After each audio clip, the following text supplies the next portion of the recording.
नमस्कार, आप देख रहे हैं इंडिया सावधान न्यूज और मैं हूं आपके साथ मानवी ठाकुर। शुरुआत करते हैं आज की खास खबरों के साथ। इंसान पैसे के लिए कितना गिर सकता है, इसका हैरान कर देने वाला उदाहरण सामने आया है उत्तर प्रदेश के संभल जिले से। यहाँ एक छोटे भाई ने अपने ही बड़े भाई की हत्या सिर्फ इसलिए कर दी क्योंकि उसने 95 लाख रुपए की बीमा पॉलिसी कराई थी। नवीन गुप्ता नाम के इस शख्स ने अपने बीमार भाई को डॉक्टर दिखाने के बहाने ई रिक्शा में बिठाया और रास्ते में ई रिक्शा से धक्का देकर नीचे गिरा दिया। फिर सड़क पर उसका सिर तब तक पटकता रहा जब तक उसकी जान नहीं चली गई। इसके बाद कहानी में आया धोखे का नया मोड़। नवीन ने पुलिस को बताया कि भाई की मौत सीने में दर्द से हुई है, लेकिन जब बीमा कंपनी ने क्लेम रोका तो उसने झूठी कहानी गढ़ी और बताया कि भाई की मौत सड़क हादसे में हुई थी। इस झूठ के दम पर उसने 20 लाख रुपए का बीमा क्लेम भी हासिल कर लिया। लेकिन कहते हैं ना, अपराध छुपता नहीं। बीमा कंपनी के एजेंट की शिकायत के बाद जब पुलिस ने जांच शुरू की तो पूरा मामला खुलकर सामने आ गया। जनपद संभल में अपराध एवं अपराधियों पर अंकुश लगाने के अनुक्रम में आज थाना बैजोई को एक अच्छी सफलता मिली है, जिसमें इन्होंने करीबन 1 साल से ज्यादा पुराने एक केस को भंडाफोड़ करने में सफलता हासिल की है।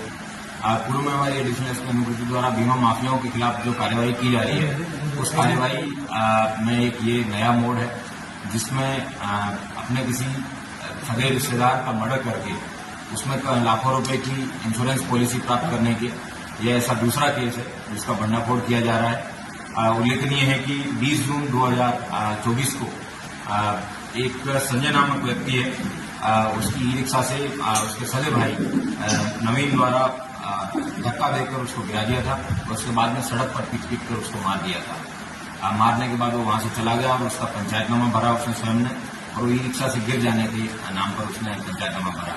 बाद में बीमा माफियाओं से बातचीत करने के बाद में उसको पता चला कि ये एफआईआर उनको एक्सीडेंट की ही लिखवानी है, तभी इसमें कुछ लाभ मिल पाएगा।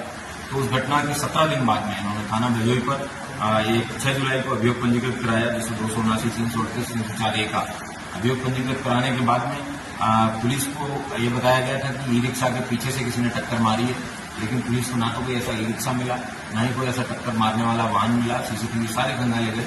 उसके बाद में पुलिस ने इसमें 14 सितंबर 2024 को ही एफआईआर लगा दी। लेकिन इसकी जब घटना के बैकग्राउंड में जब पुलिस के द्वारा जांच पड़ताल की गई, इसमें एक कंपनी है जिसके द्वारा बताया गया कि टाटा AIG, जिसका इंश्योरेंस इन लोगों ने करवा रखा था, कंपनी के द्वारा बताया गया कि ये जो इंश्योरेंस क्लेम है, इन लोगों के द्वारा ये घटना सस्पिशियस लग रही है।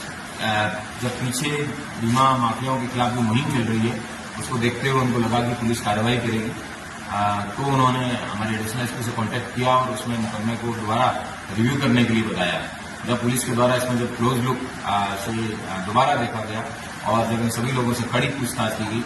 संभल उत्तर प्रदेश में 95 लाख की बीमा राशि पाने के लिए छोटे भाई ने इंसानियत की हदें पार कर दी। नवीन गुप्ता ने अपने बीमार बड़े भाई संजय को डॉक्टर दिखाने के बहाने जून 2024 में इस्लाम नगर रोड ले जाकर पहले ई रिक्शा से धक्का दिया और फिर सड़क पर सिर पटक कर उसकी हत्या कर दी। बाद में इसे हादसा बताकर 20 लाख रुपए का बीमा क्लेम भी ले लिया। पुलिस को शुरुआत में कुछ पता नहीं चला, लेकिन बीमा कंपनी की शिकायत पर जब दस्तावेजों की जांच हुई तो हत्या की साजिश सामने आई। नवीन ने अपने दोस्त अखिलेश और राजू के साथ मिलकर ये प्लान बनाया था। पुलिस ने 11 महीने बाद केस सुलझाया, जिसमें नवीन और अखिलेश गिरफ्तार हो चुके हैं, जबकि राजू फरार है। संजय के नाम पर कुल 95 लाख की बीमा पॉलिसियां करवाई गई थी, जिनमें से एक का भुगतान हो चुका है।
तो पता चला कि इन बीमा माफियाओं के द्वारा इसके भाई से मिलकर इसकी हत्या कराई गई थी और कुल 95 लाख रुपए का बीमा इस व्यक्ति के नाम पे, जिसमें नीवा बुपा का 10 लाख, आईसीआईसीआई लोम्बार्ड का 50 लाख, एसबीआई जनरल का 20 लाख और टाटा एआईजी के 10 लाख और एक किसान सम्मान निधि के 5 लाख रुपए का, इस तरीके से कुल 95 लाख रुपए का बीमा करवाया था और 20 लाख रुपए इन लोगों ने ऑलरेडी प्राप्त कर लिए थे और बाकी कंपनियों से भी ये इंश्योरेंस क्लेम प्राप्त करने के प्रयास में थे।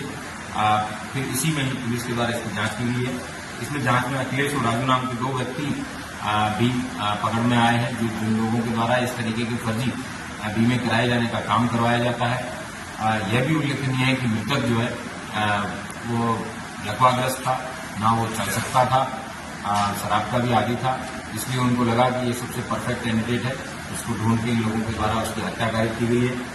टीम के द्वारा इस तरीके का अच्छा खुलासा करने में मेरे द्वारा इनको 10,000 रुपये के नगद इनाम से भी नवाजा जाए।